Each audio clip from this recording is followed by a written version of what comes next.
वन्देऽहं श्रीगुरुः श्रीयुतपदकमलं श्रीगुरुन् वैष्णवांश्च श्रीरूपं साग्रजातं सहगणरघुनाथान्वितं तं सजीवम् साद्वैतं सावधूतं परिजनसहितं श्रीकृष्णचैतन्यदेवं श्रीराधाकृष्णपादं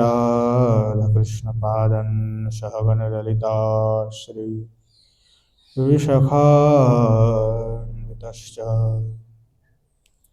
घोररामसमारम्भं ईश्वरीं च मध्यमाम् अस्मदाचार्यपर्यन्तं वन्दे गुरुपरम्पराम्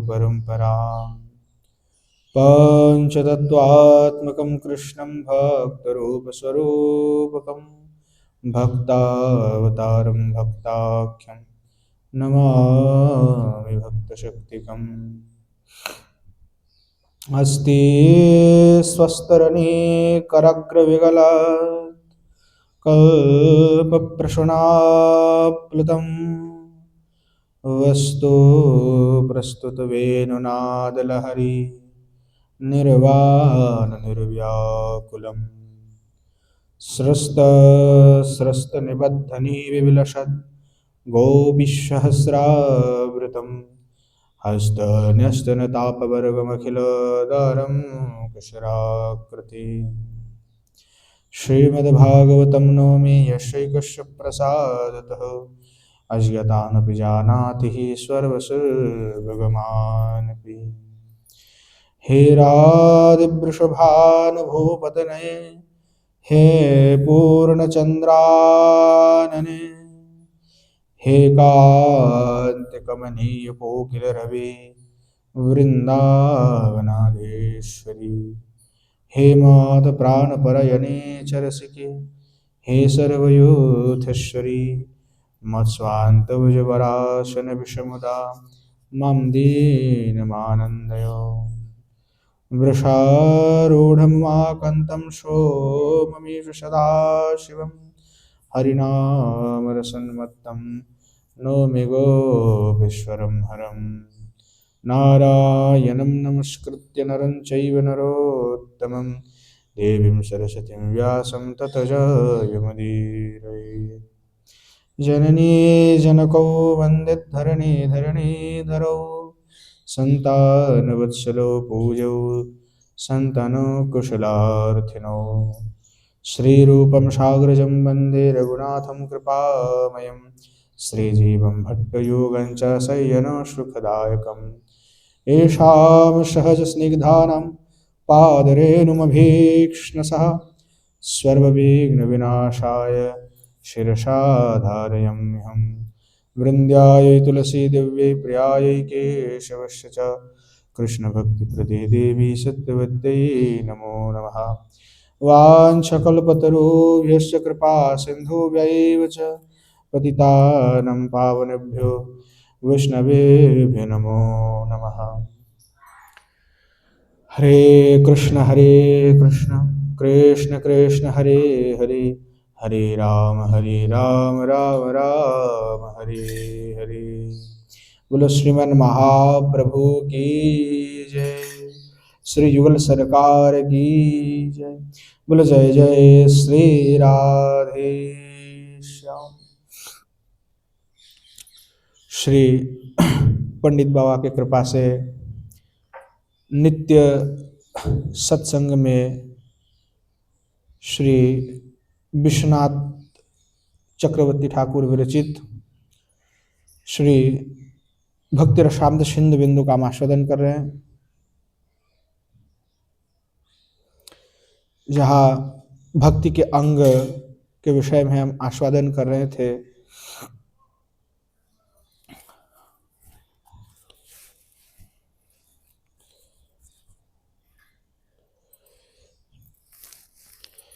तो भक्ति के जो 64 अंग है, उसमें क्रम से हम आस्वादन कर रहे थे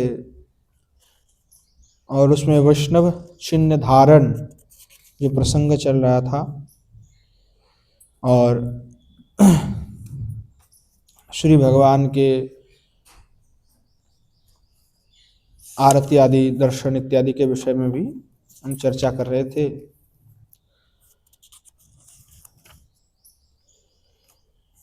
तो कल जो है हम संकीर्तन तक आस्वादन किए थे ना, संकीर्तन की भगवान की जो है नाम संकीर्तन अवश्य ही करना चाहिए। कई लोग संकीर्तन नहीं करना चाहता है, अच्छा नहीं लगता है, पर संकीर्तन महाराज अवश्य होना चाहिए, नाम संकीर्तन अवश्य रूप से करना चाहिए, क्योंकि भजन के जो मध्य है सबसे जो श्रेष्ठ बनाया गया नाम संकीर्तन। तो नाम संकीर्तन जो है साधक को सतत करना चाहिए, क्योंकि नाम संकीर्तन के प्रभाव से ही जो है हमारे हृदय की जो मलिनता है वो सब दूरीभूत हो जाता है। इसीलिए कहा कलिकाल में नाम संकीर्तन से बड़ा कोई यज्ञ नहीं है, इससे बड़ा कोई उपाय साधन का नहीं है। नाम एकमात्र संसार में पवित्र है, और कुछ है पवित्र हम नहीं कह सकते कि पवित्र है कि नहीं, क्योंकि लोगों ने आजकल जो वस्तु है उसको दूषित कर दिया है महाराज।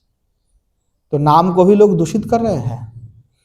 नाम संकीर्तन का तात्पर्य होना चाहिए शास्त्रीय के हिसाब से, है ना। जैसे कोई आचार्य महाजन ने पदावली लिखा, अब उसको हम कोई आधुनिक सॉन्ग बना करके बॉलीवुड की सॉन्ग के जैसा गायन कर रहे हैं, रैप बना करके गायन कर रहे हैं, तो ये सब भक्ति नहीं है महाराज, ये सीधे सीधे नाम अपराध है।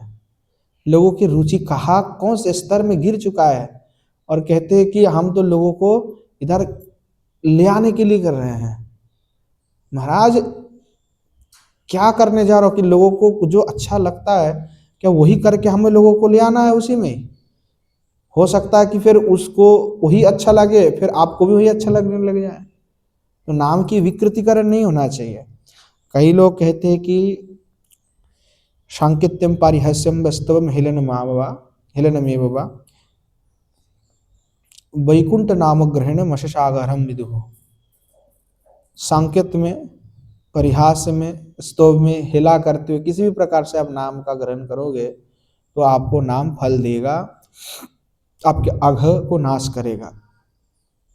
पर इसमें थोड़ा सा विचार आचार्य ने किया हुआ है कि जानबूझ करके, ये तो हो गया कि जो जानता नहीं नाम महिमा उसके लिए प्रयोज्य है, पर जो नाम महिमा जान चुके हैं उनके लिए प्रयोज्य नहीं होगा ना। क्योंकि नाम को महिमा को जान करके उसका अपव्याख्यान करना अथवा उसको अनाग्रह करना, उसका अनादर करना, उसको ताच्छल्य से कहना, ये हमारा शोभा नहीं देता है, ये अनुचित है। स्वाबिंबित नामभास और प्रतिबिंबित नामभास, ये सब विचार आगे आएगा, इसी में ही है। तो बहुत सावधानी से नाम जप करना है कि आगे नाम की महिमा पता है। इसीलिए जो साधु संत महात्मा, जैसे हम लोगों के सब नाम भगवान के नाम नहीं है ना, किसी का नाम नरहरि है, किसी का नाम श्याम सुंदर है, किसी का नाम दीन है दयाल है, किसी का नाम दीनबंधु है, किसी का नाम गौर है। तो देखिए सबका नाम भगवान के नाम है, नाम ब्रह्म है महाराज, है ना। तो जब किसी को बुलाए तो प्रेम से बुलाए, ऐसा नहीं हो किसी के नाम है श्याम सुंदर तो उसके ऊपर हम गुस्सा हो गए तो उसी नाम को लेकर के हम उसको खोड़ी खटे सुनवा दी और जो मन में आया वो बोल दिया। महाराज फिर वो नाम को ऊपर ना चला है, ये भी देखना है, क्योंकि नाम है तो नाम की भी श्रद्धा होनी चाहिए। तो नाम का आदर करना है, अनादर नहीं करना है, क्योंकि शब्द ब्रह्म है, शब्द ब्रह्म है, नित्य है। जो हम कह रहे हैं वो त्वरंग होकर के जो है ये चारों दिशाओं में बहक रहे हैं, तरंग है, तरंग है ना। वो तरंग ही तो है। जैसे हम संगीत सुनते हैं, भजन सुनते हैं, तो मोबाइल से फिर क्या करते हैं, बॉक्स में लगा देते हैं, है ना, लगाते हैं ना बॉक्स में, तो ब्लूटूथ से कनेक्शन आता है, तो ब्लूटूथ में कैसे कनेक्शन ले लिया, तो वो तरंग जो प्रवाहित हो रहा है उसको पकड़ रहा है, कैच कर रहा है, उसको फिर दोबारा हमको सुना रहा है। ठीक है ना। तो इसलिए शब्द ब्रह्म है, नित्य है और नित्य भ्रमणशील है। इसलिए बहुत सावधानी से रहना है कि नाम के ऊपर कोई भी अपराध हमारा ना हो जाए, ये ध्यान रखना है।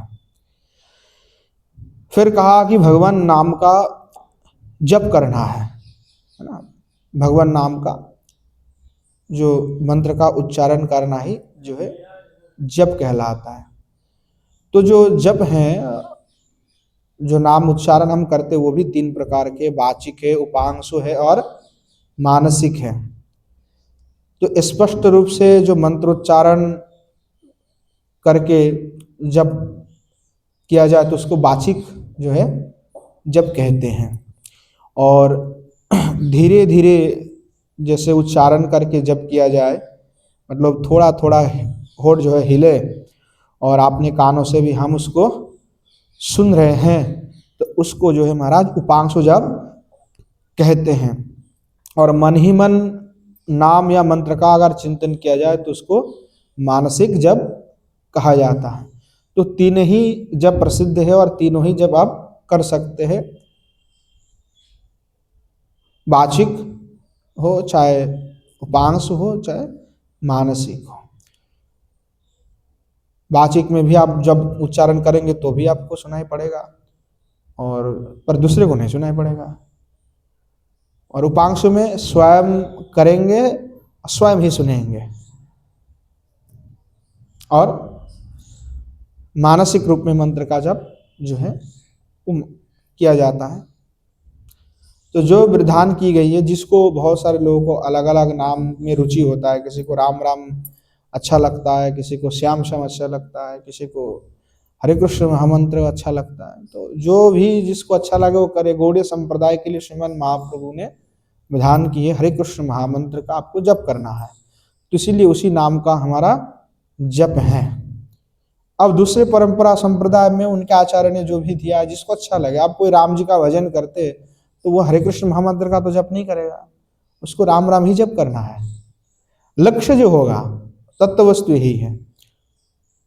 तो हरे कृष्ण महामंत्र तो सभी संप्रदाय के लिए, कलियुग के पावन नाम है, तो सबको करना चाहिए। अगर रुचि है तो सबको करना चाहिए, क्योंकि नाम का महिमा अगर देखी जाए तो वही राम है वही श्याम है। राम कृष्ण दोनों समान अंतर नाही निमेष, इस प्रकार की भी बात आता है शास्त्र में, कहते हैं आचार्य लोग, दोनों में कोई अंतर नहीं है। तो जब उसके बाद आता है स्तव पाठ, कि श्रीमद् भागवत आदि शास्त्र में जो स्तव स्तुति श्री भगवान की कही है, जैसे भीष्मदेव ने भगवान की जब जाते जाते पधारते पधारते वो सरसैया में श्री भगवान की स्तुति करते हैं, इतिमति रूपकल्पिता वितृष्णा भगवती सात्वत पुंगवे विभूमनि, पुष्पिताग्र छंद में उन्होंने किया है। तो जैसे ये स्तव हैं, फिर वेणु गीत हो गए, गोपी गीत हो गए, विदुस्तुति हो गए, जय जय जय जामजित दोष गृहीत गुणाम, तो प्रसिद्ध है महाराज। ये सारे समस्त मुनि ऋषि ने मिलकर के वेद स्तुति किया भगवान का। तो जो भी स्तुति हमारे शास्त्र में उपलब्ध है, वो स्तव का पाठ नित्य करना चाहिए, सभी को करना चाहिए। जो छंद से आचार्य ने लिखा वो मधुर है, इसलिए छंद का प्रयोग है, क्योंकि बिना छंद के महाराज अटपटा सा लगेगा। जो रस है ना, ये काव्य है, साहित्य है, तो साहित्य में क्या है, रस है। तो रस कैसे हो सकता है, उसको रस तभी मिलेगा जब उसको छंदबद्ध तरीके से लय से करोगे, तब रस प्राप्ति है। अब आड़ा टेढ़ा होने से तो नहीं होगा ना, लय है उसका है। अब मैं कहूँगा कि श्याम सुंदर जा रहा है विद्यालय, तो कैसा लग रहा है सुनने? थोड़ा सा तो ये लगता है ना। अब कहेंगे श्याम सुंदर विद्यालय जा रहे हैं, तो एक लय आ चुका है उसमें। अब मैं कहूँगा श्याम सुंदर जा रहे हैं विद्यालय, तो ये ऐसे लोग नहीं बोलते, लोग बोलते हैं ऐसे, उल्टा हो जा रहा है। अब कहेंगे श्याम सुंदर जो है खाना खा रहे हैं, तब उसको हम उल्टा कहेंगे कि खाना श्याम सुंदर खा रहे हैं। अच्छा लगेगा? नहीं लगेगा ना, वो उल्टा हो गया। तो एक लय है उसका, जो शैली में बोला गया है, जिस प्रकार से बोली गई है, उसको उसी प्रकार ही कहना है। तो क्रम से वो चले आ रहा है, सालों साल से जब चलता है परंपरा में, तो आपको सीखने की जरूरत नहीं महाराज, हो तो आप पैसे पकड़ लेंगे। किसी ने थोड़ी सिखाया कि आजान लंबित भुजो कनकावदात, वो तो परंपरा से लोग करके आ रहा है, तो वही उनको पता है कि यही टोन पे ही करना है। देखो अपने आप जो सुबह स्तुति करते हैं, तो अपने आप श्लोक परिवर्तन होते महाराज लय भी परिवर्तन हो जाता है। क्यों? परंपरा से चलते आ रहा है वो चीज। तो षड गोस्वामी के द्वारा जो रचित है स्तव माला है, फिर स्तव लहरी है विश्वनाथ चक्रवर्ती पाद के, रघुनाथ दास गोस्वामी के स्तवावली हैं, और भी आचार्य ने जो है लिखा है। श्रीनिवास आचार्य ने जो षड गोस्वामी अष्टकम, तो उन्होंने ही रचना की। और भी आचार्य ने बहुत सुंदर सुंदर स्तव स्तुति किया, तो उसका महाराज पाठ करना चाहिए। और जिस धाम में रह रहे हैं, जिनके आश्रय में रह रहे हैं, उनके स्तव स्तुति नित्य ही करना चाहिए। तो प्रीतिपूर्वक उसका अर्थ के साथ, कभी पहले अर्थ को जान ले कि इसका अर्थ क्या है, फिर आनंद के साथ उस स्तुति को करें। तो स्तुति पाठ भी भक्ति के अंग ही है। उसके बाद कहा कि महाप्रसाद सेवा, जब भगवान को अर्पित की गई जो भोज्य और पेय पदार्थ हैं, उसका सेवन करना, अर्थात जो भगवान को अर्पण नहीं किया गया, तुलसी दल जिसमें नहीं छोड़ा गया और भगवान को जो अर्पण नहीं की गई है, ऐसे जो पदार्थ हैं उसका ग्रहण कदापि ना करें। भक्तों के लिए एकमात्र सेव्य है महाप्रसाद, तत् महाप्रसाद के सिवा और कुछ सेव्य नहीं है।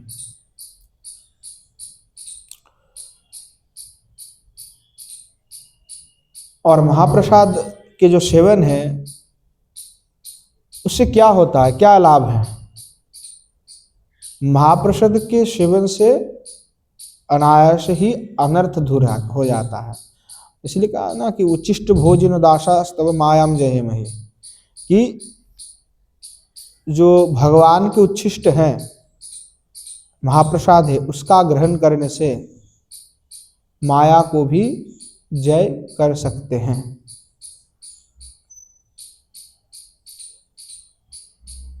इसलिए महाप्रसाद के इतर कोई पदार्थ जो भगवान को भोग नहीं लगाए, उसी को ही महाप्रसाद कहेंगे।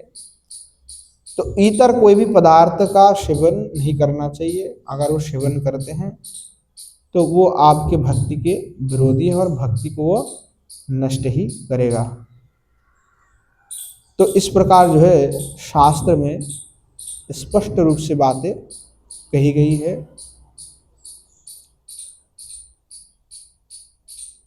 उद्धव जी भी इसलिए ही कहा कि भगवान की माया को जय करना है, भक्ति के वृद्धि करना है, तो आनंद से जो है महाप्रसाद का नित्य सेवन करना चाहिए। उसके अलावा जो वस्तु भगवान को हम नहीं चढ़ा सकते उसका ग्रहण नहीं करना है। तो उसमें तो महाराज बहुत विधि निषेध है जो आजकल हम लोग पालन करने में असमर्थ हो रहे हैं। क्योंकि शास्त्र तो ये कहते हैं कि जिसका दीक्षा नहीं हुआ उसके द्वारा बनाए गए कोई भी द्रव्य का ग्रहण नहीं करना चाहिए। अब दुकान से हम जो भी खरीदते हैं, चलो भुजिया है, बिस्किट है, सब लेके आते हैं। अब हमें क्या पता किसने बनवाया हो, कौन बनवाया हो, कैसे बनवाया हो, क्या फैक्ट्री से बनवाया, कोई आता पता हमें नहीं है। बाहर के जो भी पदार्थ हम द्रव्य खा रहे हैं, तो उसका हमें कोई पता नहीं कैसे बनवाया, क्या मिला होगा, किसने बनवाया होगा, ये सदाचारी है असदाचारी है। तो हमारी विवेक और बुद्धि पता नहीं कहाँ गायब हो चुका है, क्योंकि हम भी ऐसे कर रहे हैं तो दूसरे भी देख रहा है कि महाराज तो खा पाते हैं, तो दूसरे लोग भी कह रहे हैं ठीक है गुरुजी जब पाते तो हमें कौन सा दोष है। पर ये धीरे धीरे हम अविवेकी होते जा रहे हैं ना, इसमें विवेक हम नहीं लगा रहे हैं कि कैसे बनाया, कौन बनवाया। शास्त्र तो हमारे आचार्य तो कह रहे बिना जिसका दीक्षा हुआ उसका कोई भी द्रव्य ग्रहण नहीं किया जा सकता, और वो पका रहे बना रहे हैं तो उसका ग्रहण कैसे कर सकते हैं, उसका ग्रहण करने से क्या होगा, वो भी तो सोचना पड़ेगा। तो इसीलिए स्वयं ही बनाए, स्वयं ही फिर ग्रहण करे। बाहर या तो आश्रम में जो बन रहा हो, बाहर जो भी वस्तु है ऐसे पदार्थ उसका सेवन हमें वर्जन ही करना है, क्योंकि ना तो ठाकुर जी को भोग हम लगा सकते हैं, कैसे भोग लगा लेंगे, क्योंकि पहले ही तो निषिद्ध किया गया ना कि दीक्षा जिसका हुआ है नहीं उसके हाथ में तो ग्रहण ही नहीं करते भगवान। वो तो पकाना वो तो जो है मल के समान बताया गया है। तो स्पष्ट सी बात है यहाँ पे। तो जो भगवान को अर्पण नहीं कर सकते हैं, जो शुद्ध रूप से बनाई नहीं गई हो, उसका ग्रहण हम नहीं कर सकते। तो महाप्रसाद बनाने से पहले जो व्यक्ति बना रहा है उसके ऊपर भी इसीलिए विचार है कि जो वैष्णव दीक्षा से दीक्षित हो उन्हीं के हस्त की ही बनाई हुई सामग्री का ग्रहण कर सकते हैं। एकदम हरिभक्ति विलास में स्पष्ट रूप से इसको बताया है, इसका अन्यथा नहीं हो सकता महाराज। तो इसलिए विचार करके सभी साधकों को ग्रहण करना चाहिए, नहीं तो हो सकता है कि फिर कुछ अपने भजन में उसके कारण प्रभाव पड़ जाए। फिर कहा कि श्री भगवान के निकट में जो है विज्ञप्ति प्रार्थना करना चाहिए, श्री ठाकुर जी के निकट में विज्ञप्ति प्रार्थना करना चाहिए। विज्ञप्ति का तात्पर्य है विशेष प्रकार से ज्ञापित करना, यानी उनको अवगत कराना, उनको कहना। तो ये विशेष प्रकार से विज्ञप्ति है। तो विज्ञप्ति नित्य ही करना है। अब विज्ञप्ति कैसे करें महाराज? कई लोग ये पूछते महाराज ये विज्ञप्ति क्या होता है? विशेष प्रकार ने ज्ञापित किया जाए जो इसको भगवान को विशेष स्तव स्तुति आपने उनका पाठ कर लिया, प्रार्थना भी आपने कर लिया, पर ये विशेष है इसलिए वी लगा है ना, वी उपसर्ग क्यों लगा? विशेष है, निकट में प्रार्थना कर रहे हैं। तो अपनी जो दुर्दशा है, अपनी कुटिलता है, अपना जो संसार के प्रति आसक्ति है, हम असहाय है, ये जितने भी हमारी असुविधा है या जिसके कारण हम भजन में मन नहीं लगा पा रहे हैं, हमारा भजन बन नहीं रहा है, जिससे हम पीड़ित हैं, यानी भजन नहीं कर पा रहे इसलिए पीड़ित हो रहे हैं कि हमारा भजन नहीं बन रहा। ऐसा नहीं कि सारे शरीर से कोई पीड़ा हो रहा है तो इसीलिए हम विज्ञप्ति करें भगवान हमको उठा लो, ये विज्ञप्ति नहीं है। कि भजन हमारा नहीं हो रहा है या हमारे अंदर दुर्गुण है जिसके कारण भजन नहीं हो पा रहा है, या संसार के प्रति हमारी आसक्ति है, वासना है, कोई ना कोई वस्तु, कोई ना कोई सामग्री के प्रति अभी भी हमारा कुछ ना कुछ मोह है जिसको हम पकड़ नहीं पा रहे प्रभु, या वो मोह हमारा है या नहीं भी वो हम नहीं जानते, पर है थोड़ा, और उसके कारण हम भजन नहीं कर पा रहा है, एकमात्र जो भगवत भक्ति है उसमें लग नहीं पा रहा है।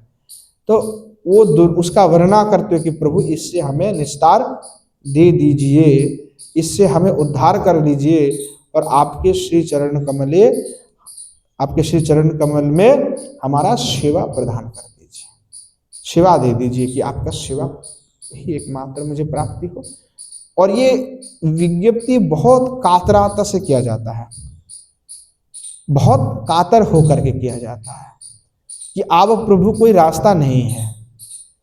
तो विज्ञप्ति भी 3 प्रकार के हैं, एक संप्रार्थनात्मिका है, एक दन्य बोधिका है, एक लालसामयी है ना।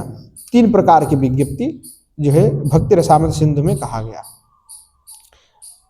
तो संप्रार्थनात्मिका जो विज्ञप्ति है वो किस प्रकार है, उसका एक उदाहरण श्री रूप गोस्वामी पाद जो है भक्ति रसामृत सिंधु में लिख रहे हैं। युवतीनम यथा योनि योनांच युवतो यथा मनोभिरमते तद्वन मनोभिरमताम त्वयि। कितने सुंदर बात कह रहे हैं कि युवती नाम यथा योनि युनांचा युवतो यथा, कि युवतियों का युवक के प्रति एवं युवकों का युवतियों के प्रति जिस प्रकार मन आसक्त होता है, हे प्रभु मन अभिरमते तद्वत मनो अभिरमताम त्वयि, कि इसी प्रकार आपके प्रति मेरा भी मन वैसे ही आसक्ति हो, उसी प्रकार ही आसक्त हो।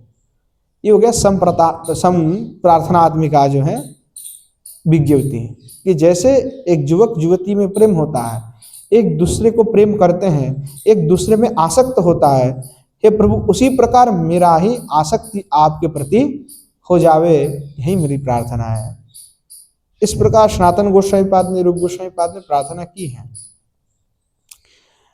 फिर कहा कि दन्यबोधिका, तो दन्यबोधिका जो विज्ञप्ति है उसका भी उदाहरण दे रहे हैं, कितने सुंदर है।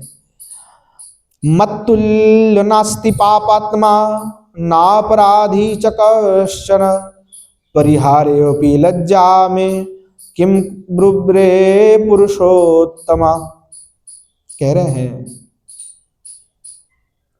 अर्थात हे पुरुषोत्तम, मत्तुल्य नास्ति पापात्मा, मेरे जैसा पाप आत्मा त्रिभुवन में नहीं है, इस विश्व में नहीं है कोई मेरे जैसा बड़े पापी। ना अपराधी, मेरे से बड़ा कोई अपराधी नहीं है, ना अपराधी चकश्च, ना कोई भी नहीं है, यानी मेरे समान ना तो कोई पापी है ना तो मेरे समान कोई अपराधी है। तथापि परिहार्योऽपि, कि भगवान आप मेरी वह जो पाप है, जो अपराध है उसको क्षमा करें, यानी मेरे जो दोष है, ये तो दोष है ना, मैं पाप कर रहा हूँ, अपराध कर रहा हूँ, ये तो दोष है।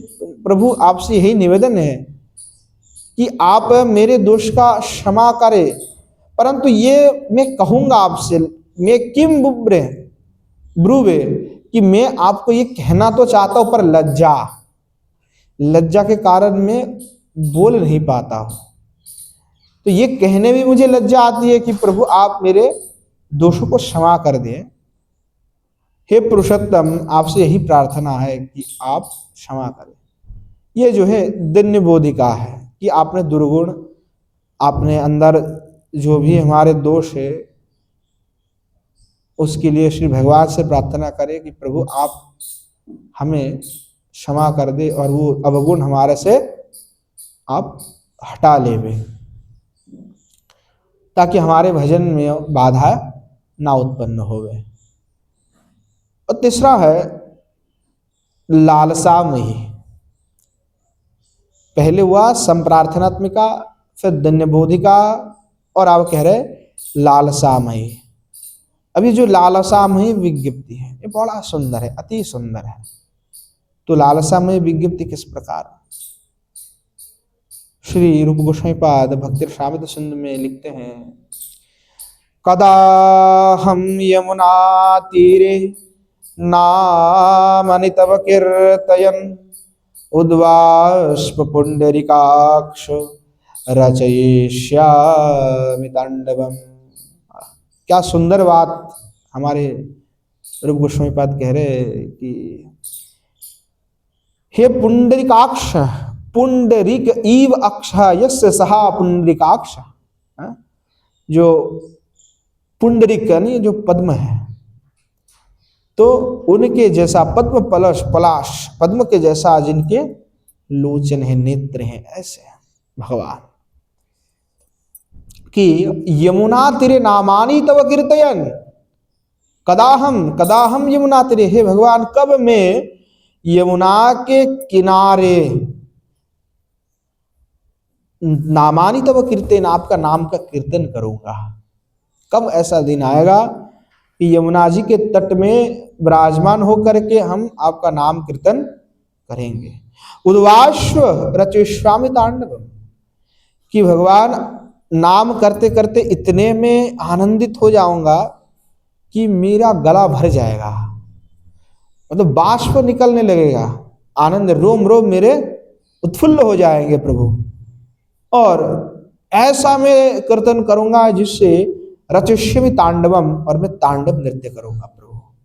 कब ऐसा दिन आएगा, कब ऐसा सौभाग्य मिलेगा, कब कब प्राप्ति होगा? तो ये जो सेवा की अभिलाषा है श्री युगल सरकार के निकट में कि हे श्री जी, हमारे संकल्प कल्पद्रुम में श्री विश्वनाथ चक्रवर्ती पाद इतने सुंदर प्रार्थना किया है, कभी अगर मौका मिलेगा उसका भी आस्वादन करेंगे। कार्पण्य पंजिका स्तोत्र में श्री रूप गोसाई पाद ने किया, उत्कलिका वल्लरी में आचार्य पाद ने किया, प्रार्थना किया, विलाप कुसुमांजलि में प्रार्थना किया रघुनाथ दास गोस्वामी ने, कि कब प्रभु ऐसे सेवा होगा श्री जी कि आप श्री युगल सरकार निकुंज में विराजमान होंगे, हमारा कब मौका हुआ कि हम वहां पे जाकर के आपके श्री चरण कमल की सेवा करें। कब ऐसा दिन आएगा, कब ऐसा मौका मिलेगा कि आपके साथ में अभिसार करने के लिए आप हमें ले जाएंगे, है ना। तो ये मंजरी बनना कोई साधारण खेल नहीं है। हम जो आस्वादन कर रहे थे संगीत माधव, तो उसमें आचार्यपाद कहते हैं कि जो संकेत बटे वहाँ पे श्री युगल सरकार का मिलन होता है, इसलिए तो नाम है संकेत, है ना। योग जिसका अर्थ होता है योग स्थल। तो कहते हैं कि जो श्री जी अपने आंगन में संगीत माधव में इस प्रकार से उल्लेख है, प्रभानंद सरस्वती पाद उल्लेख करते हैं कि श्री जी आपने सखिया के साथ में कोई एक नया मंजरी, मतलब प्रभानंद सरस्वती पाद अपनी बात कर रही है कि जब मैं श्री जी के पास मुझे लेकर के गए और पहले बार, तो मैंने तब श्री ठाकुर जी को देखा और मैं आनंदित हुआ। तो हमारे श्री जी कहते, बताओ किसके साथ रहना चाहते हो? तो हमने कहा श्री जी आपके श्री चरण कमल में रहना चाहते हैं। तो श्री जी कहे कि जाओ कृष्ण ठाकुर जी को प्रणाम करो। तो हमने ठाकुर जी को प्रणाम किया और ठाकुर जी हमें कहे कि क्या वर चाहते हो? तो हमने कहा श्री जी के चरण कमल की सेवा हमें मिले और प्रेम से वही कर पाई, ही आपके निकट हमारा प्रार्थना है। भगवान के निकट में प्रार्थना कर रहे हैं, श्री जी भेज रहे हैं और श्री जी के निकट में प्रार्थना किया। तो श्री ठाकुर जी के पास गए, ठाकुर जी से कह रहे क्या मांगते हो? कहते कि श्री जी की सेवा के अलावा कुछ नहीं मांगते, है ना। तो ऐसे, तो जब पहले पहले वो सखी हैं तो कहते कि जब श्री जी अपने आंगन में जो बावला के कटा, बावला जिसमें कटा होता है बबुल का पेड़, तो वो डाली जो है रखी हुई है काट करके, और कंकड़ पत्थर जो है आंगन में बिछाए हुए हैं। तो उसमें जो है सखिया चल रही है, श्री जी भी चल रही है और सखिया भी चल रही है। तो क्यों चल रहे हैं? नया सखी तो आकर के देख करके वो डर गया किंकरी कि ये क्या हो रहा है। तो कह रहे कि प्रैक्टिस चल रहे हैं। किसका प्रैक्टिस चल रहा है? बोले रात में अभिसार के लिए जाना है, तो भाई ऐसा तो है नहीं कि आग जला करके फिर चले जावे, क्योंकि तब तो सबको पता चल जाएगा। तो पहले से ये तैयारी हो रहा है कि रास्ते में जब हम रात्रि काल में गमन करें तो पैर के नीचे कंकड़ पत्थर कर कांटा आ जावे, चुभे, तो फिर वहीं पे रुक जाए, तो फिर तो विचार में हम जा नहीं पाएंगे। तो इसीलिए पहले से तैयारी चल रहा है कि ये अनुभव किया जा रहा है कि इस पर चलेंगे, इस कांटों के मार्ग से, तो जो पीड़ा होगा तो पहले से इसका अनुभव हो जाए, ताकि उस समय भागते हुए उस पर ध्यान ना रहे कि पैर में कोई कंकड़ पड़ा या तो कोई कांटा चुभा है। तो बताओ, श्री जी चल रही हो, श्री जी के पीछे जो सखिया है वो भी चल रहा है, और हमें एक कांटा अगर चुभ जाए तो हम तो जलन हो जाता है, हम लोग सोचते हैं अरे क्या। तो वो कितने प्रेम में होंगे और कितने आनंद से, मतलब अभी तो श्री ठाकुर जी से मिलन नहीं हो रहा है, पर वो मिलन होगा, ऐसे ही जाना है इस संबंध से जो वो कटो पर चल रही है। तो कितनी परीक्षाएं कठोर हैं। तो मंजरी बनना, सखी बनना श्री जी के कोई साधारण सी बात नहीं है। इसीलिए कहा प्रेम की राह बड़े कांटेदार होते हैं, सब कोई उस पर चल नहीं सकते हैं, है ना। जो प्रेम की मार्ग है वो बड़े कांटों से बिछा हुआ है, परीक्षाएं तो देनी पड़ेगी। तो ये लालसा है कि श्री ठाकुर जी के निकट में, श्री जी के निकट में कब ऐसा सौभाग्य आएगा कि आप अभिसार में जाएंगे और मैं कांध में अपना फूलों की जो माला है वो लेकर के आपके साथ साथ में भागूंगा। कब ऐसा मौका मिलेगा, कब ऐसा दिन आएगा, कब ऐसा दिन आएगा श्री जी की आपके जो वेणी में रचना करूंगा, है ना। कब ऐसा आएगा कि आपके श्रृंगार में करूंगा, चित्रकला में आपके अंग पे करूंगा। तो ये जितनी प्रार्थना है ये सब लालसामयी प्रार्थना है। और लालसामयी प्रार्थना ही आचार्य ने कहा कि जो संप्रार्थनित्मिका है, धन्य बोधिका है, वो भी करना है, पर लालसामयी प्रार्थना अधिक रूप से करना, अधिक अधिक ये चिंतन करते रहना है। स्वाभाविक जब चिंतन करते करते जाएंगे, स्मरण होते जाएंगे, स्वाभाविक भाव का परिवर्तन होगा। भाव का परिवर्तन ऐसे नहीं होता है, एक एकदम व्यवस्थित रूप से अविच्छिन्न धाराबद्ध जो है स्मरण होनी चाहिए। इसीलिए भागवत में जब ये उदाहरण दिया कि नवविधा भक्ति में मुख्य कौन, एक तो हो गया श्रेष्ठ, श्रेष्ठ हो गया क्या, नाम संकीर्तन, और मुख्य कहा क्या, क्या बोला सनातन गोस्वामी ने, नवविधा भक्ति में स्मरण में वही मुख्यम, स्मरण मुख्य है क्योंकि स्मरण करना ही है। और ये सब स्मरण ही करना है, कि ये सब प्रार्थना करना है। और स्मरण से क्या होगा, तो वो भृंगी कीट का उदाहरण देते हैं, एकदम साक्षात प्रमाण देते हैं कि जैसे भृंगी कीट होता है, दीवार पे मिट्टी से घर बनाता है वो, और वो बाहर से कोई कीड़ा को पकड़ करके वो उसके अंदर डाल के दरवाजा को बंद कर दे, मतलब मिट्टी से पूरा बंद कर देता है उसको, और बाहर जो भृंगी वो भणभणाते रहता है। जो अंदर जो कीड़ा है वो सोचता है कि भृंगी मुझे खा जाएगा, भृंगी मुझे मार देगा। वो 24 घंटा केवल भृंगी के बारे में ही सोचता है, उसके मन में कोई दूसरा भावनाएं नहीं आती है। तो कुछ दिनों बाद, कुछ महीने के बाद वो स्वयं ही भृंगी बन करके बाहर निकाल के आ जाता है महाराज, एक अलग कीड़ा, उसका जैविक परिवर्तन हो जाता है।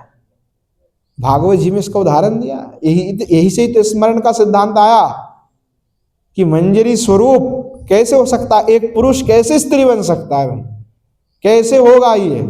तो कहा संसार में जब एक जैविक प्राणी जो अपना उस देह को ही परिवर्तन कर लेते हैं, दूसरे देह में वो चला जाता है स्वयं उसके स्मरण से, तो आप सोचो कि स्मरण की कितनी प्रभाव है।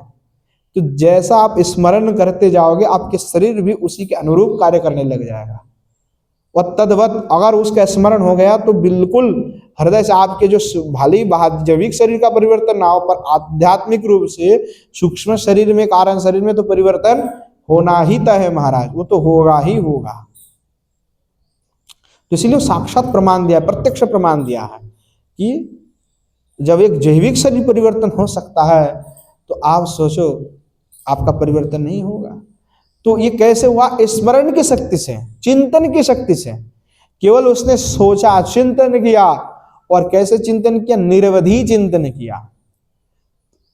ऐसा नहीं वो कि कोई बीच में काट छाट आ गई हो, निरवधि चिंतन। तो ये जो निरवधि अविच्छिन्न चिंतन है उसके द्वारा ही वो स्वरूप की प्राप्ति संभव है। वो कनेक्शन ऐसा जुड़ जाएगा फिर वो टूटेगा नहीं।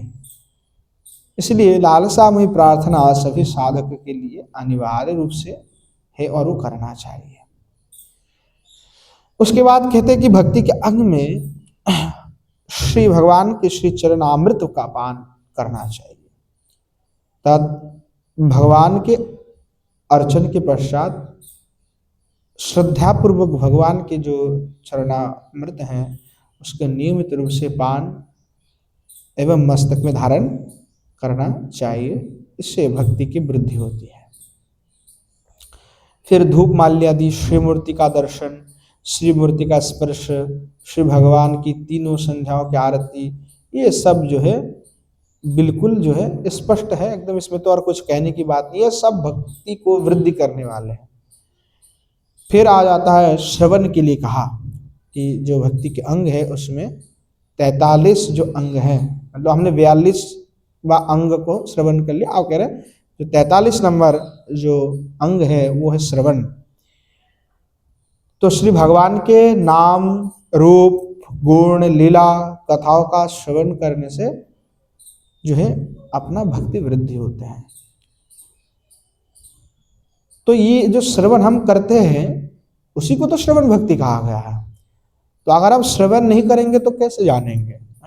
श्रवण करना है तभी तो हम जानेंगे कि क्या प्रभु ने लीला की, क्या अद्भुत लीलाएं की है। भगवान के नाम की, रूप की, गुण की, लीला की कथा ये नित्य आस्वादनीय है। ऐसा लगता है कि लीला तो हमें अच्छा लगता है, पर नाम की महिमा कहते हैं, कितने नाम की महिमा बोले जा रहे हैं। फिर गुण की महिमा कह जाए तो अच्छा नहीं लगेगा, रूप की महिमा, सभी भगवान की ही तो ये चर्चा है। तो उसमें मन लगा के सुनना है। और कथा एक ऐसी वस्तु है कि बार बार उसको श्रवण करने से जो है आनंद ही आता है। वो कभी नया होकर के ही आता है महाराज। ऐसा नहीं होगा कि एक ही कथा को हम 50 बार सुनेंगे तो 50 बार ही आनंद को प्राप्ति होगा। कि एक बार सुन लिया तो उसमें आनंद नहीं आ रहा, ऐसा हो ही नहीं सकता। या तो फिर आप कथा को सुन ही नहीं रहे हो। अगर आप सही में भगवत कथा को सुनते हो तो आपको आनंद आएगा ही आएगा। ये ऐसा दवाई है महाराज, खाने पर कार्य करेगा ही करेगा। ये ऐसा मेडिसिन है, इसका लाजवाब है। ये काटछाट नहीं हो सकता।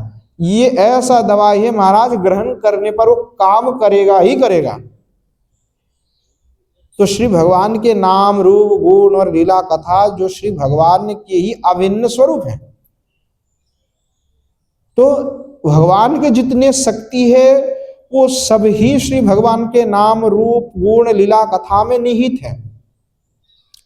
तो जब आप लीला कथाओं का, रूप, गुण, लीलाओं का श्रवण करते हैं तो उस श्रवण के माध्यम से श्री भगवान के जो ये शक्तियां हैं वो श्रोताओं के हृदय में प्रवेश करके उनके हृदय में विराजमान जो अज्ञानता है, जो अविद्या है, जो माया है, वो दूरीभूत हो जाता है। वो अज्ञानता, वो क्लेश, वो सब कुछ दूरीभूत कर देता है और उनके हृदय में प्रेम भक्ति का संचार कर देता है। ये हम नहीं कह रहे, श्रीमद् भागवत महापुराण कह रहे हैं। श्रीमद् भागवत महापुराण के प्रथम स्कंद के द्वितीय अध्याय के 17वां श्लोक में कहा कि शृण्वताम स्वकथाम कृष्ण पुण्य श्रवण कीर्तन हृदयंतस्तु भद्राणी विदुनोति सुहृत सताम। कि भगवान की लीलाओं कथाओं का श्रवण करने से जीवों का सभी जो अमंगल है वो दूर हो जाता है और श्री भगवान कृष्ण के चरणों में अनन्य प्रेममयी जो भक्ति है वो भी प्राप्त हो जाता है। तो जो चाहते हैं कि हमारे हृदय में प्रेम भक्ति का संचार हो, हमें भक्ति मिले और श्री ठाकुर जी का दर्शन हो, तो ऐसे लोगों को क्या करना चाहिए? बोले शृण्वताम स्वकथाम कृष्ण पुण्य श्रवण कीर्तन। कि श्री भगवान के जो स्वकथा है उसका नित्य श्रवण करना। ऐसा जो लालसा रखते हैं और जो सुनते हैं तो उनको हृदयंतस्थ भद्राणी विदुनोति सुहृत सताम, उसके हृदय से तत्काल अविद्या आदि दूर होकर के उसको जो है प्रेममयी भक्ति मिल जाता है और प्रेम भक्ति जो है उसके प्रति उसका लालसा भी बढ़ने लगता है। तो भगवान कथा की तो महाराज अपरंपरा महिमा है, अपरापर महिमा है। कितनी महिमा होता है, वो कथा के माध्यम से ही एकमात्र परिवर्तन हो सकता है। दूसरा कोई उपाय नहीं कि जिसके माध्यम से परिवर्तन होगा, क्योंकि जब आप सुनेंगे, जानेंगे, समझेंगे तभी तो आगे बढ़ पाएंगे। बिना सुने कैसे आगे आप जा पाएंगे? अगर नहीं सुनेंगे तो फिर आपको कुछ पता ही नहीं होगा भगवान के क्या गुण है, क्या रूप है, क्या लीला है। फिर तो महाराज भटकते फिरेंगे कहाँ कहाँ पता नहीं। तो इसलिए कथा बहुत जरूरी है, भगवान की कथा सुनते रहना चाहिए। सुनने से ही मंगल है। श्रवण मंगलम श्रीमदाततम, गोपिया भी कहती है कि भगवान आपके जो नाम है, वो आपके जो लीला कथा है वो क्या है? श्रवण मंगलम। श्रवण करने से ही मंगल होता है, और जो नहीं श्रवण करते उनके लिए अमंगल ही मंगल है। और जो कोई मंगल चाहता हो तो वो श्रवण करे, और जो मंगल को नहीं चाहता हो भाई नहीं श्रवण करे। जिसकी जो भाव है वो अपनी अपनी भावना है। तो उसके पश्चात में कहा कि श्रवण के पश्चात में कि श्री भगवान की कृपा की अपेक्षा, श्री ठाकुर जी की कृपा की अपेक्षा करना है कि भगवत कृपा के बिना ना तो भक्ति प्राप्त हो सकता है, ना तो कोई साधन भजन होना संभव है। जब तक श्री ठाकुर जी की कृपा नहीं होगी तब तक ना भक्ति की प्राप्ति होगा, ना कोई साधन और भजन में आपका मन लगेगा, ना तो वो साधन भजन आप कर पाओगे। तो इसीलिए जो भक्ति में लगे हुए हैं, जो भक्ति कर रहे हैं, ऐसे जो साधक हैं, इनको सदा ही भगवत कृपा की अपेक्षा रहती है, अपेक्षा होनी चाहिए कि प्रभु आपके कृपा के बिना संभव नहीं है। इसीलिए थोड़ा सा चिंतन करना चाहिए। जो भी कुछ मिल रहा है, जो भी आज हम हैं, वो सब कुछ भगवान की कृपा से हो रहा है। अतः सर्वत्र भगवान की कृपा की अनुभूति होनी चाहिए। जो लोग क्षण क्षण पर बड़ी उत्सुकताओं से आपकी कृपा का ही भली भांति अनुभव करते रहते हैं कि प्रारब्ध अनुसार जो कुछ सुख दुख प्राप्त होता है वो सब प्रभु आपके कृपा से ही हो रहा है। अर्थात भगवान आपके कृपा से ही ये सुख दुख प्राप्त हुआ, तो निर्विकार चित्त से जो है वो भोग लेते हैं, तो श्री भगवान बड़े प्रसन्न होते हैं। उसमें कोई विचार नहीं करना है कि प्रभु आपके कृपा से, सर्वत्र जदा कदा जो भी हो रहा हो सब भगवान की कृपा है, ऐसा साधकों को समझना चाहिए। और कृपा प्रभु का हो कि भजन हो प्रभु, हम लोग तत्काल विषय को अपना बुद्धि लगा करके कई बार जो है ना सोचते कि हमें, जब जिसका चाहत रहता है, हमारे मन में जिस वस्तु का लालसा रहते हैं, जिसके प्रति चाहत रहते हैं, जिसके प्रति मोह रहता है, जिसके प्रति आसक्ति रहता है, तो हम ये सोचते हैं कई बार कि ये ऐसा हमारे साथ क्यों हुआ, है ना, ऐसा नहीं होना चाहिए था। हम कई बार नहीं समझते, मतलब तत्काल तो नहीं समझते। जब बहुत दिन बीत जाता है, महीना 2 महीना 5 महीना 6 महीना, फिर हम उस समय समझ में आते हैं ठाकुर जी ने ऐसा नहीं किया होता तो आज मेरे साथ ऐसा कुछ हो जाता, है ना। सोचते कई बार, तब लगता है कि नहीं ठाकुर जी ने अच्छा ही किया था। अगर ठाकुर जी ऐसा नहीं करते तो आज तो हम फंस जाते होते, हमारा तो सर्वनाश हो जाता। पर हम बाद में ये सोचते हैं, पहले नहीं सोचते, बाद में समझ में आता है। क्योंकि जीव जो है जब चाहता है जिस वस्तु को, या कोई मोह होगा किसी के प्रति, कोई आसक्ति है कोई वस्तु के प्रति हो, तो फिर उसका भंग होने से फिर हमारा दिमाग खराब हो जाता है। हम सोचते कि हमारे साथ अच्छा नहीं हुआ, पर उसके पीछे अवश्य भगवान की कोई ना कोई चाल होगा, कोई ना कोई कृपा है वो, कि वो नहीं चाहता कि आप उसमें फंसो, आपकी ऐसी दुर्दशा ना हो, इसलिए भगवान कृपा करके उससे आपको हटा लिया। तो पहले तो उस समय समझ में नहीं आता है, फिर बाद में समझ में आता है कि नहीं प्रभु आपने अच्छा किया था, नहीं तो आज तो हम फंस गए होते, आज तो हमारी हो जाता खत्म, हम तो कहाँ से कहाँ हो जाते।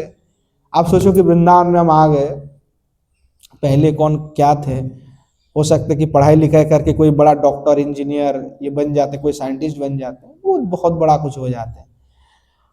पर आज हम क्या बन गए, हम साधु संत बन गए, साधु के साथ विराजमान होकर के कथा सुना रहे हैं और आनंद ले रहे हैं। तो ये जो कृपा हो, बताओ, वो अगर हम सोचते कि फिर वो संसार है, वो बात सब कुछ विषय है, पर आज हम जो आनंद में, क्या वो हम आनंद उस समय प्राप्ति होता, क्या वो हमें आनंद मिलता?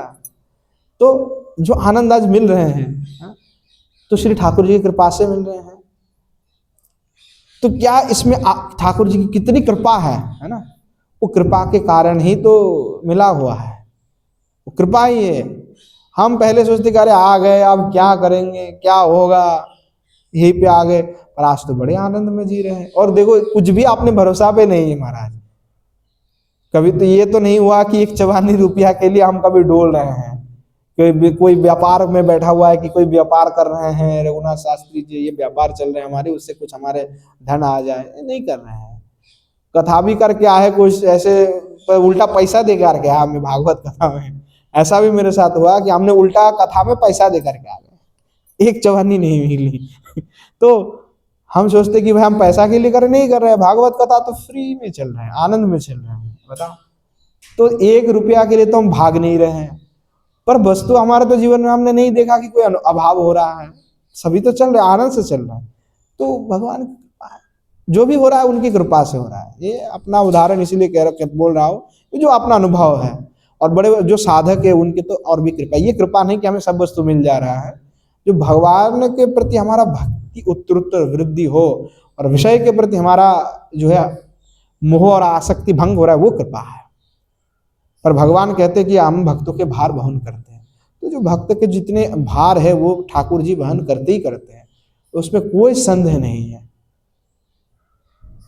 तो इसलिए वो कृपा के ऊपर विश्वास रखना है कि प्रभु आप कृपा करेंगे और आपके श्री चरण कमल में हमारा भक्ति प्राप्ति होगा, आपका दर्शन भी प्राप्ति होगा। कृपा, बस एक कृपा के ऊपर विश्वास रखने से भगवान इतने प्रसन्न हो जाते हैं कि महाराज तत्क्षण भगवान प्रसन्न हो जाता है, और हो सकता है कि तत्क्षण आपका दर्शन दे दे आपको। ऐसा है कि जो भगवत कृपा मान करके सुखे दुखे समकृत्य लाभा लाभो जया जो,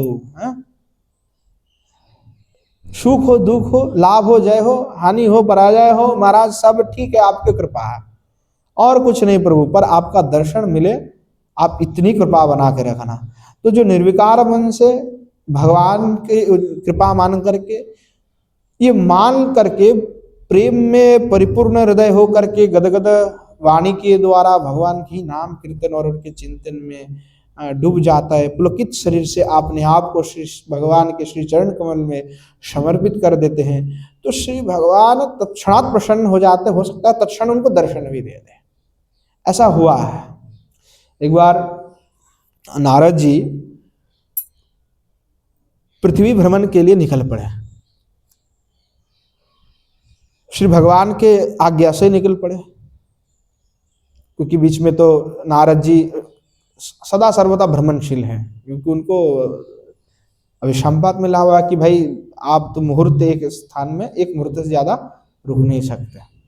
तो नारद जी ने भी उसको भगवत कृपा मान लिया, बोले बढ़िया हुआ, पहले तो हम 1-2 जन को ही उपदेश दे पाते थे, आप तो सब भी अपने डाल दिया, तो बड़ी आनंद आ गया महाराज कि 8-40 मिनट बाद सबको जाकर उपदेश देंगे, है ना। तो देवदत्त मिमम वीणाम, देवदत्त जी के द्वारा जो हमें वीणा प्राप्त हुई है देवों के द्वारा, अब वो बजा करके जो है हम जो है निरंतर जो है गायन करते रहते नारायण नारायण और भ्रमण करते रहते।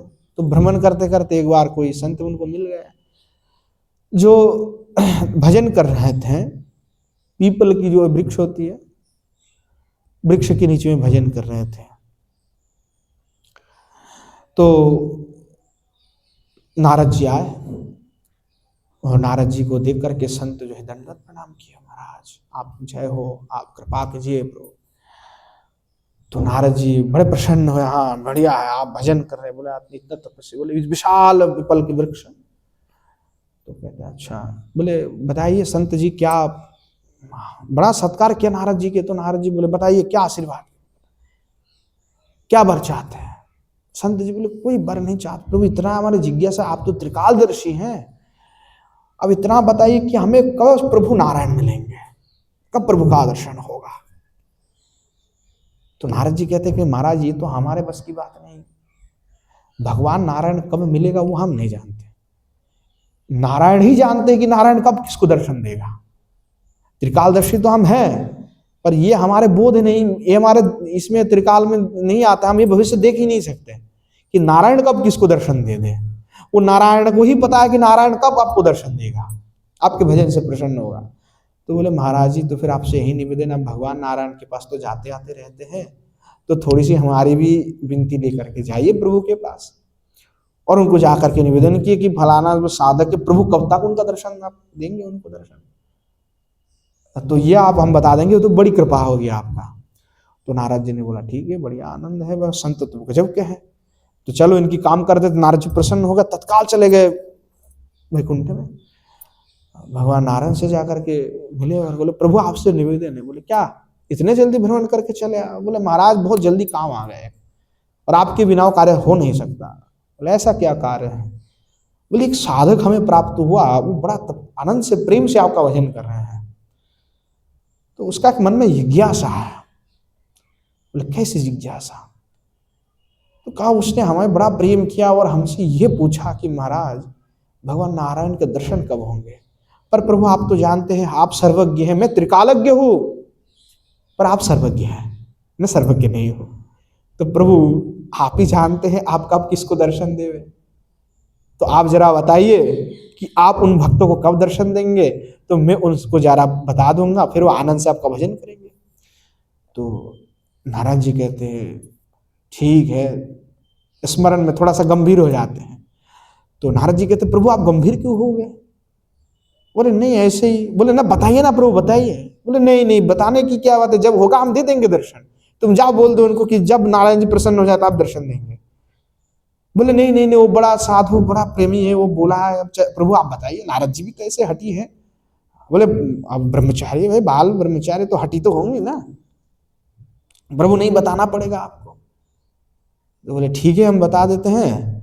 वो जो पीपल के वृक्ष में नीचे भजन कर रहे हैं, उस वृक्ष में जितना पत्ता है उतने करोड़ों साल तक मेरी तपस्या करेंगे, भजन करेंगे, तब जाकर के मेरा दर्शन उसको मिलेगा। तो नारद जी तो सुन करके उनका हृदय से प्रसन्नता सारे गायब हो गया, बड़े दुखी हो गए नारद जी। हाँ अरे बाप रे, एक पीपल के वृक्ष में कितने करोड़ पत्ता होंगे भाई महाराज, एक दो पत्ता थोड़े है, लाखों पत्ता है, इतने साल, लाखों करोड़ों साल के बाद महाराज भजन करने से प्राप्ति होगा। नारद जी का तो मुंह में जो आनंद था वो सब, अब वो मन में नारायण नारायण करके आनंद नहीं आ रहा है, पीड़ा हो रहा है कि भगवान इतने बाद जो, क्योंकि साधु के हृदय में जब दुख होगा, तो कोई साधु दुखी है तो उसके देख करके दूसरे साधु के हृदय में भी दुख होता है कि जो भगवान का दर्शन है उसको इतना दिन नहीं मिलेगा। उससे नारद जी के मन में पीड़ा है कि साधक तो प्रेम से साधना कर रहे थे पर उनको मिल नहीं रहा है, इतने करोड़ों साल प्रभु इतने आप कठोर हैं। तो नारद जी बड़े दुखी होकर के बिना बजाते नारायण नारायण कहते कहते वो आए साधक के पास। तो साधक तो देख करके समझ गया कि कुछ तो गड़बड़ है महाराज। नारद जी को बोले महाराज प्रणाम। तो नारद जी भी कहते प्रणाम महाराज जी, आप बताइए कि आपने पूछा भगवान नारायण से? बोले नहीं यार तुम भजन करो, भजन करते जाओ, ठाकुर जी तुमको दर्शन देंगे। बोले नहीं महाराज जी कुछ तो है, आपके तो आनंद नहीं आ रहा, आपके मुंह के हाथ भाभी ये हो गया, प्रभु बताइए क्या हुआ, नारायण ने क्या बोले? बोले नहीं नहीं नहीं तुम भजन करो, सुनना क्या सुनना है, कब प्राप्त होगा मिलेगा इतना जान लो ना। बोले नहीं नहीं भगवान आप तो कहा था कि मैं बताऊंगा नारायण जी से पूछ करके, आप बताइए श्री भगवान नारायण ने क्या कहा है।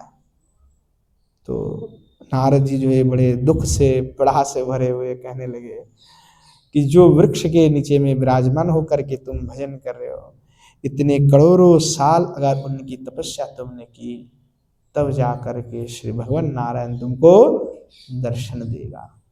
अब इतने सुनते महात्मा इतने गदगद हो गए कि अरे भगवान की तो इतनी बड़ी कृपा है कि भगवान हमको दर्शन देंगे, इससे बड़ा और कृपा क्या हो सकता है महाराज, हमको तो भगवान मिल गया, हमको दर्शन देंगे। वो बेचारे इतने आनंदित हो गए, आनंद में पूरा पूरे नाचते नाचते, तांडव करते, रोते रोते, पुलकित होकर के उस क्षण में उसने सब कुछ अपने आप को नारायण को सौंप दिया, पूरा बिल्कुल सौंप दिया अपने आप को, समर्पित हो गए भगवान के प्रति पूर्ण रूप से। अब जैसे पूर्ण रूप से महाराज समर्पित हो गए, तत्क्षणात भगवान जो है नारायण में भी प्रकट हो गए। भगवान नारायण प्रकट होकर के बोले चलो हमारे साथ, और नारायण जी का दर्शन करके वो बड़े आनंदित हो गए कि भगवान आप हो गए। और नारद जी भी बगल में खड़े हुए। नारद जी बोले यार क्या हो गया ये, अभी तो कह रहे थे करोड़ों साल बाद दर्शन दूंगा और अभी तुरंत दर्शन देने के लिए आ गए। अब नारद जी बोले प्रभु ये छल नहीं चलेगा आपका, आपने थोड़े देर पहले हमको कहे कि करोड़ों साल के पश्चात में मैं दर्शन दूंगा और आप तत्काल अब दर्शन दे दिए। तो नारायण भगवान कहते कि मुझे क्या पता, उसने अभी समर्पण कर दिया, वो जैसे पहले तपस्या कर रहा था उस हिसाब से वो चलता तो करोड़ों साल लगता, पर अभी उसका जो हृदय में परिवर्तन हुआ और परिवर्तन होकर के इस क्षण में उसने अपने आप को संपूर्ण रूप से मुझे समर्पित कर दिया, वो तन्मय हो गया मुझ में, तो तब तो मुझे आना ही हुआ। प्रेम से बोलो राधे राधे। तो तत्काल आना पड़ा मुझे। इसलिए भगवान नारायण कहते हैं कि कब किसका भगवत प्राप्ति होगा मैं भी नहीं जानता। जब प्रेमी समर्पित कर दे मुझे सब कुछ, तो क्षण उसका प्राप्ति है। ये मेरे में नहीं है कि मैं जाकर दर्शन दूंगा, नहीं। जब वो खुद ही भक्त साधक खुद तन्मय होकर के सब कुछ मुझ में अर्पित करके समर्पित कर दे, उस क्षण मुझे उनका दर्शन देना ही है। वो क्षण कब होगा ना तो मैं जानता हूं ना वो साधक जानता है, कोई नहीं जानता है।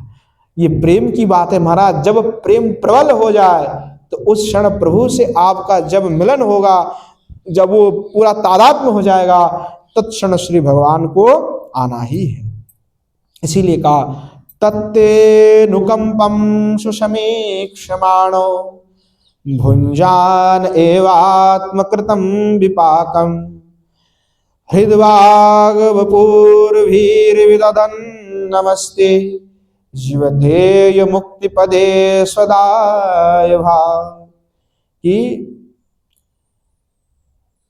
जब भगवान के अनुकंपा के और कोई दृष्टि डाल के बैठ जाता है कि भगवान आपकी कृपा से सब कुछ हो रहा है, जो अच्छा हो रहा है जो बुरा हो रहा है सब कुछ आप ही की कृपा से हो रहा है प्रभु, जो हो रहा है सो अच्छे के लिए हो रहा है, ये सब आप ही की कृपा है प्रभु। और ऐसा मान करके जो गदगद वाणी से प्रेम से हृदय से भगवान को स्वयं को समर्पित कर देते हैं, तो भगवान स्वयं उसको मुक्ति पद से भी श्रेष्ठ जो परम पद है वो उनको प्रदान कर देते हैं। ऐसे जो है भगवान की कृपा की महिमा है। तो इसलिए सदा जो है कृपा के और दृष्टि निबद्ध करके रखना है कि प्रभु कब आपकी कृपा होगी, आप कब कृपा करेंगे। तो कृपा सबसे भजन में मुख्य विषय होते भगवत कृपा, महत की कृपा। जब तक भगवान की कृपा और महत की कृपा नहीं होगा तब तक भक्ति प्राप्ति नहीं होगा। इसीलिए भक्ति रसावत सिंधु बिंदु के पहले ही कहा कि भक्ति महत कृपई को लभ्या, भक्ति भगवान की कृपा के द्वारा लभ्य है और भगवत कृपा के साथ साथ महत कृपा के द्वारा लभ्य है। ये नहीं कहा कि केवल भगवत कृपा के द्वारा, महत कृपा भगवत कृपा तू महत कृपा, दोनों कृपा के द्वारा ही भक्ति लभ्य हो सकता है, इसके व्यतिरिक्त संभव नहीं है। तो भगवान की कृपा अवश्य ही चाहिए और महत की कृपा अवश्य ही चाहिए। उसके बाद कहा स्मरण भगवान के नाम रूप गुण इत्यादि जो हम श्रवण करते फिर उनका पुनः स्मरण करना है, फिर भगवान की ध्यान करना है, रूप गुण लीला और उनकी सेवाओं का भली भांति चिंतन करना ध्यान है। फिर दास्य भाव की बात कही गई है, दास्यता की बात कही, और वो तो सभी हम जानते ही है कि हम सब भगवान के दास हैं। हमारा स्वरूप क्या है कि हम भगवान के दास है, कृष्ण दास है। जीव जो है भगवान के नित्य दास है, सभ्य सेवक संबंध है, हम सेवक है वो सभ्य है हमारे लिए। तो जीव का शुद्ध स्वरूप ही है, नित्य स्वरूप है भगवान के हम दास हैं। जब वो कृष्ण के कृष्ण से, जो कृष्ण तत्व से हम विमुख हो जाते हैं, तो हमारे जो शुद्ध स्वरूप है वो आच्छादित हो जाता है, एक पर्दा उसमें आ जाता है। तब हम विमुख होकर के भटकते हैं संसार में, भटकते रहते हैं। कहाँ भटक रहे हमें कुछ नहीं पता, हम तो भटक रहे, बस भटकते रह रहे हैं। इसीलिए पहले ग्रंथ के आरंभ में कहा कि साधु संग, पहला साधु संग। तो जब ये पहला सौभाग्यवश पहला साधु संग हो जाता है, तो फिर साधक अपने स्वरूप को जान जाता है कि मैं कृष्ण के दास हूँ, सेवक हूँ। तो जब से ये पता हो जाए, जब ये ज्ञात हो जाए मैं दास हूँ, क्या दास कभी प्रभु बनना चाहेगा? जब दास के हृदय में प्रभु बनने की चाहत होगा तो महाराज गड़बड़ हो जाएगा। तो ये तब तो प्रभु के खिलाफ ही जाना पड़ेगा, क्योंकि जब तक हम प्रभु को हटा नहीं देते तब तक तो हम प्रभु नहीं हो सकते। यही तो बात है ना। संसार में कोई राजा है तो राज गद्दी को फिर दोबारा कोई राजा होना चाहता है तो क्या करता है महाराज? उस राजा को हटाना पड़ेगा, तब जाकर के हम राजा बन सकते हैं। तो जब तक हम दास बने हैं तब तक तो ठीक है। अगर हम प्रभु बनना चाहेंगे तो मतलब हमें श्री भगवान को ही हृदय से हटाना पड़ेगा, उस आसन से हटा करके स्वयं प्रभु बन जाए। तो इसीलिए महाराज स्वयं को दास ही कहो, प्रभु ना बनने जाओ। हमारे सिद्धांत तो यही है कि महाराज सबके अंदर जीव है, सबके अंदर भगवान की अंश है, जीवात्मा है, तो सभी सम्मानीय है, परंतु प्रभु तो हमारे लिए श्री भगवान ही है, दूसरा हमारा कोई प्रभु नहीं है। हम प्रभु होने के लिए नहीं आए हैं, हम तो दास हैं और दास ही रहेंगे। तो दास की महाराज नाम होती है, दास को नाम से पुकारा जाता है। जब घर में कोई नौकर होगा, चाकर होगा, उसको अब क्या कहते हैं? उसके नाम से बुलाते ना कि चिंटू इधर आ, ये मिंटू इधर आ, ऐसे तो होते ना। तो दास उसमें प्रसन्न होते हैं बड़े, क्योंकि प्रभु क्या है भाई, भगवान है, प्रभु है, तो हमको बुला सकते हैं, ऐसे अधिकार प्राप्त है ना। तो हम प्रभु क्यों कहेंगे? हमें तो दास ही बनना। इसलिए महाप्रभु तो इसलिए कहा तृणादपि सुनिचेन तरीव सहिष्णुना। तो हमें तो महाप्रभु ने कहा कि तृण से भी अपने आप को छोटा समझना है, और हम तो कुछ अपने आप को और ही समझना चाहते हैं। कि दास्य भावना सर्वदा हृदय में होनी चाहिए। ये भावना नहीं होनी चाहिए कि मैं श्रेष्ठ हूँ और कोई नीचा है। हम सभी दास हैं, जो वैष्णव है वो भगवान के दास है, ऐसे सर्वदा भावना रहना चाहिए। भले ही हो सकते कि हम वृंदावन में पहले आए हो, दीक्षा पहले लिए हो, हम बड़े भजन में साल से कर रहे हैं, महाराज वो सब बात है, वो आपको मिलेगा, उसका आपको सम्मान भी दिया जाएगा, पर उसका चाहत आपको नहीं करना चाहिए कि मुझे ऐसा सम्मान मिले, मुझे ऐसा मिल जाए। ये अच्छा बात नहीं होगा फिर, क्योंकि आप तो स्वयं को दास मानोगे कि मैं दास हूँ। और दास की क्या योग्यता है? कुछ नहीं है। दास की क्या योग्यता? वो भी सेवक है, हम भी सेवक है, भृत्य हैं, सेवक है, दास है। तो वो दास की भी जैसा योग्यता, मेरी भी जैसी योग्यता। अब वो दास आपको सम्मान देगा, अवश्य देगा, मर्यादा है देंगे, पर स्वयं की अभिलाष नहीं होनी चाहिए महाराज। जब स्वयं की अभिलाष हो जाएगा, मैं कुछ बन चुका हूं, मैं कुछ हूं, ये जो मैं कुछ हूं, ये भावना जब आ जाएगा तो ये दास्यता खत्म हो जाएगी। तो ये दास्यता जैसे समाप्त हो जाएगा, फिर हृदय से प्रेम भाव आदि भी निकलना आरंभ हो जाएगा। ये दास्यता नहीं खत्म होनी चाहिए, सर्वदा ऐसा भावना होनी चाहिए। स्वयं को इस प्रकार से रख करके आगे बढ़ना है। तो प्रारंभिक रूप से कर्म का अर्पण और किंकर होना, ये दो प्रकार के दास्य हैं। एक तो हमने सब कुछ कर्म का अर्पण भगवान में कर दिया, और भगवान का किंकर होना। तो श्रीमन महाप्रभु क्या कहते हैं आपने स्वरूप तत्व के संबंध में? नाहम विप्रो न च नरपतिर्नापि वैश्य न शूद्र, नाहम वर्णी न च गृहपतिर्न वानस्थो यतिर्वा, किंतु प्रद्यन्निखिल परमानंद पूर्णामितावधे, गोपी भर्तु पद कमलयोर्दासानुदासः। श्रीमन महाप्रभु यही तो कहते हैं कि मैं ब्राह्मण नहीं हूँ, ना हम विप्र, मैं ब्राह्मण। और कई लोग लगे पड़े हुए कि हम ब्राह्मण बनना चाहते हैं। क्या ब्राह्मण बनना हमारा कर्तव्य है? क्या हम ब्राह्मण बनने के लिए आए हैं? नहीं, हम वैष्णव होने के लिए आए। हमारा परिचय यही है कि हम भगवान के दासानुदास है, और दासानुदास को वैष्णव कहते हैं। वैष्णव कह करके संबोधन किया जाता है। ये हमारा श्रीमन महाप्रभु का कथन है। नाचा नरपति कि कोई मैं क्षत्रिय नहीं हूं, मैं कोई वैश्य नहीं हूं, या मैं कोई शूद्र भी नहीं हूं। मैं कौन हूं? ना तो मैं ब्रह्मचारी हूं, ना हम वर्णी न च गृहपतिर्णो, ना तो मैं गृहस्थी हूं, ना वानप्रस्थी हूं, ना वनस्थो यतिर्वा, ना मैं सन्यासी हूं। किंतु प्रद्यन्नखिल परमानंद पूर्णामृतावधि, कि मैं निखिल परमानंद से पूर्ण अमृत सागर गोपियों के प्राण प्रियतम श्री भगवान कृष्णचंद्र दत्त गोपी भर्तु पद कमल दासानुदासा, जो भगवान श्री कृष्णचंद्र है, श्री भगवान कृष्णचंद्र है, उनके चरण कमलों के दासों का अनुदास हो, ऐसा मेरा परिचय है। तो प्रत्येक जीव का, प्रत्येक वैष्णव का भी यही परिचय होना चाहिए कि मैं उनके दास का भी दास हो, दासानुदास हो। इसके सिवा मेरा कोई भी और कुछ नहीं है। यही मेरा परिचय है। और ये केवल कहने के लिए नहीं, हृदय में ही धारण करना है। तो इसलिए महाप्रभु ने जो संप्रदाय बनाया उसमें कोई भी इस प्रकार की भावनाएं नहीं होती है। सबको समान रूप से ग्रहण किया जाता है। जब कोई वैष्णव हो जाता है महाराज, तो वो चाहे किसी भी कुल से हो, किसी भी वर्ण से हो, सबका सत्कार होता है, सबको प्रेम किया जाता है, सबको समान अधिकार दिया जाता है, कोई उसमें विभेद नहीं की जाती है। ये महाप्रभु का सिद्धांत है।